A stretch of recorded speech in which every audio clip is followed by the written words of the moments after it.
Thums up और Coca Cola company की success story. तो जी हाँ दोस्तों, मैं हूँ विक्रम यादव और आप देख रहे हैं इंपॉर्टेंट नॉलेज एंड फैक्ट। तो चलिए आज का वीडियो शुरू करते हैं। सोचिए जरा, भारत की तपती गर्मी, पसीने से तर बदन और हाथ में एक ठंडी बोतल, ढक्कन खुलते ही की आवाज और पहला घूंट लेते ही दिमाग में बस एक ही नाम आता है, थम्स अप या कोका कोला। लेकिन क्या आपने कभी सोचा है कि ये सिर्फ एक कोल्ड ड्रिंक नहीं, बल्कि सैकड़ों साल की मेहनत, बिजनेस दिमाग और मार्केटिंग की जीत की कहानी है। आज की इस वीडियो में हम जानेंगे कोका कोला कैसे बनी दुनिया की सबसे बड़ी बेवरेज कंपनी, थम्स अप कैसे बना भारत का देसी सुपरस्टार, कोका कोला का भारत छोड़ना और फिर धमाकेदार वापसी, और वो सीख जो हर युवा और बिजनेसमैन करने वाले को जाननी चाहिए। तो वीडियो का अंत तक देखिएगा गाइस, क्योंकि कहानी सिर्फ बोतल की नहीं है, हिम्मत और ब्रांड की है। कहानी शुरू होती है 1886 अमेरिका में एल्टना शहर से। एक फार्मासिस्ट थे डॉक्टर जॉन स्मिथ पेम्बरटन। उन्होंने एक सिरप बनाया जिससे वे दवा की तरह बेचते थे। थकान, सिरदर्द और तनाव के लिए इस ड्रिंक का नाम रखा गया कोका कोला। शुरुआत में रोज सिर्फ 8-9 गिलास बिकते थे। किसी को अंदाजा नहीं था कि यही ड्रिंक एक दिन पूरी दुनिया पर राज करेगी। लेकिन किस्मत ने करवट तब ली जब कोका कोला के अधिकार मिले आशा ग्रीक्स कैलेंडर आशा कैलेंडर्स को।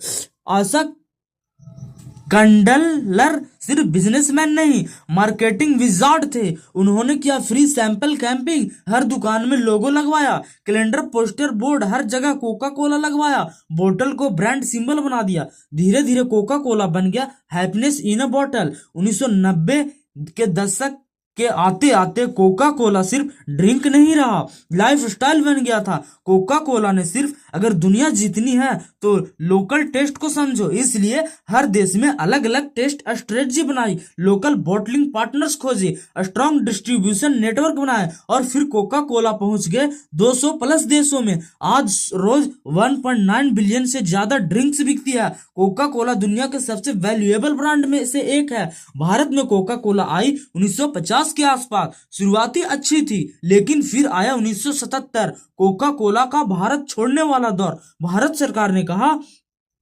फॉर्मूला भारत में शेयर करो, ऑनरशिप इंडियन हैंड्स में दो। कोका कोला ने मना कर दिया और भारत से एग्जिट ले लिया। सबको लगा अब कोका कोला का खेल खत्म हो गया, लेकिन यहीं से शुरू होती है थम्स अप की असली कहानी। जब कोका कोला गया तो भारत में खाली जगह बन गई। इस मौके को पहचाना रमेश चौहान पार्ले ग्रुप ने। उन्होंने सोचा जब विदेशी ब्रांड नहीं है तो देसी ब्रांड बनाएंगे, और जन्म हुआ थम्स अप। थम्स अप की खासियत strong fizzy taste, Indian spicy feel, bold branding, tagline taste the thunder.